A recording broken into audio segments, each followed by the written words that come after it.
Hello, welcome to Compliance Course 2.0, Reimagining the Course Model to Increase Employee Engagement presentation. This project was created as a capstone project at Houston Baptist University. My name is Michelle, and I will be your presenter for today. So the purpose of this project is to use emerging technologies, specifically badges and gamification, to revamp the current online compliance course training model to increase engagement for faculty and staff. So the idea behind the badges for this course is to piggyback off micro-credentials, but scaling it down. There is a badge for each module, and it can be earned by completing activities and earning points. The badges will promote personal motivation for accuracy and engagement. At the end of the course, a badge of course completion can be earned if all assessment pieces were completed with accuracy. Micro badges are not necessary for earning a final badge, but a perfect score on every assessment in the course is needed. Then we have the gamification aspect of the course. Badges are geared more toward personal motivation, whereas the leadership board is geared toward motivation as a campus. Within a module, each completed activity is worth 10 points, and each assessment is worth 20 points, if completed with accuracy the first time. Each retry for an assessment is minus 1 point, but every badge earned is plus 2 points. As employees earn points and badges, those points are accumulated as a campus. This way, no one person is singled out in the district, and it allows for friendly competition amongst campuses throughout the district. Now let's take a look into the modules to see what badges and leadership board looks like. So for the first module, we have sexual harassment. This module contains 7 components, 2 activities, and 1 assessment. You will see there will be an introduction, sexual harassment of student by employee, sexual harassment of student by student.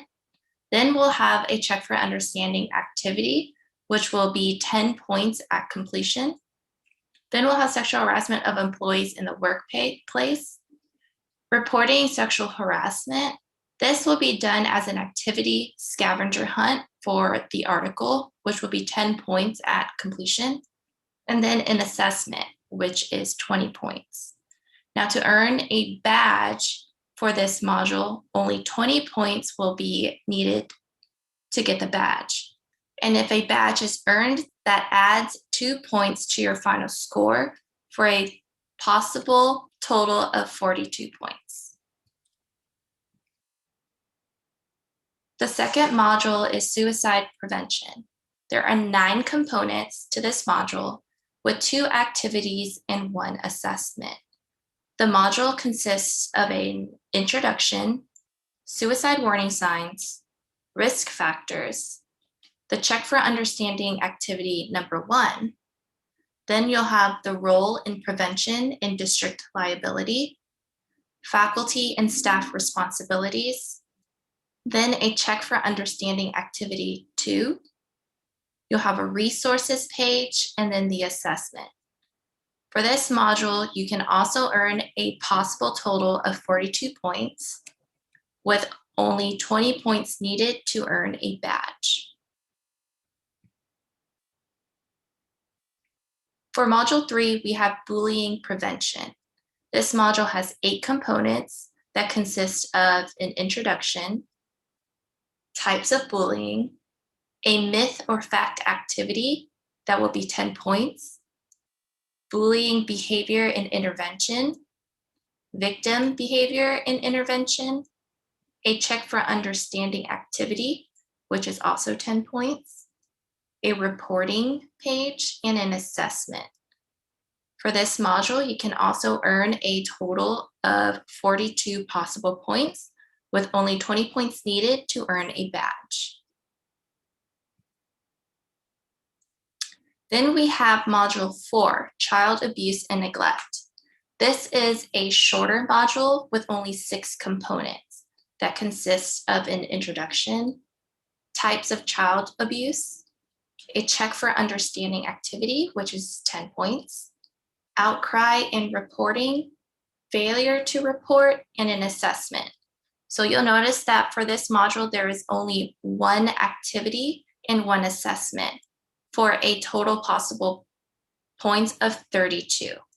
So since this is a shorter module, you will only need 15 points in order to earn a badge. Module 5 is also a short module with 6 components that consist of an introduction, signs, check for understanding activity, be aware, reporting suspected harassment, and assessment. So for this module, there's also only 1 activity and 1 assessment. So you can earn a total of 32 possible points. And again, with only 15 points needed to earn a badge. The last module, Module 6 for this presentation, is the McKinney-Vento Homeless Act. This module consists of 8 components that consist of the introduction, the guaranteed educational services, a check for understanding activity, TEA identification tools, red flags, awareness, resources, and assessment. So this module also only has 1 activity and 1 assessment. So you can earn a total of 32 possible points, and 15 points is needed for a badge to be earned. So in summary, each module has its own unique badge, and badges can be earned by completing activities and assessments and accumulating points for each module. Final points for the campus will be accumulated and added to the leadership board. At the end of the course, a course completion badge will be given when all assessments are completed with accuracy.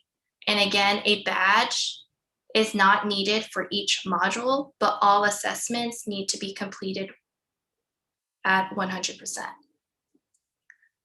So there are still some things to consider for this course revamp. And one question is, will schools with a larger number of teachers have an unfair advantage? So one possible way to overcome this is by finding the average of accumulated points instead of the actual accumulated points to be added to the leadership board. Another question is, what if our LMS does not support gamification and badging features? So after talking to a Schoology representative, I learned that Schoology does support third-party apps and allows for iframe embedding. So if we were to find a third party that does gamification, we can always add that to our LMS tool if Schoology does not support gamification. And one app I found that we can consider is called Scavify, which is a scavenger hunt app that we can add all of our modules to that app. And on that app alone, you can incorporate badges and certifications straight through that app. So that is one program that we can consider if our LMS tool does not support the technologies we want to add to the course. Thank you for watching this presentation. And if there are any questions or if you have any feedback, you can email me at winm17@hbu.edu. Thank you.